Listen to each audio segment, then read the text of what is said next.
Francis മാർപ്പാപ്പയുടെ നിര്യാണത്തിൽ അഗാധമായ ദുഃഖം രേഖപ്പെടുത്തി പ്രധാനമന്ത്രി നരേന്ദ്രമോദി. ലോകമെമ്പാടുമുള്ള ദശലക്ഷക്കണക്കിന് ആളുകൾക്ക് അനുകമ്പയുടെയും വിനയത്തിന്റെയും പ്രതീകമായി ഫ്രാൻസിസ് മാർപ്പാപ്പ ഓർമ്മിക്കപ്പെടുമെന്ന് പ്രധാനമന്ത്രി. അദ്ദേഹവുമായുള്ള കൂടിക്കാഴ്ചകൾ സ്നേഹപൂർവ്വം ഓർക്കുന്നു. ഇന്ത്യയിലെ ജനങ്ങളോടുള്ള അദ്ദേഹത്തിന്റെ വാത്സല്യം എല്ലായ്പ്പോഴും സ്മരിക്കപ്പെടുമെന്നും പ്രധാനമന്ത്രി സമൂഹമാധ്യമത്തിൽ കുറിച്ചു.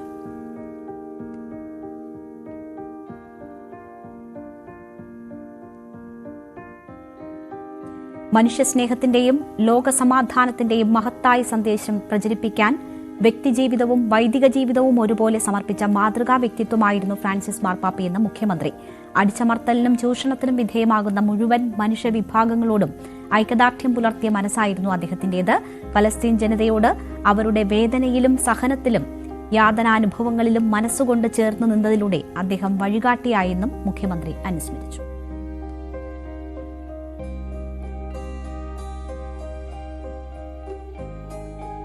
ഇടവേളയ്ക്ക് ശേഷം തിരിച്ചെത്താം.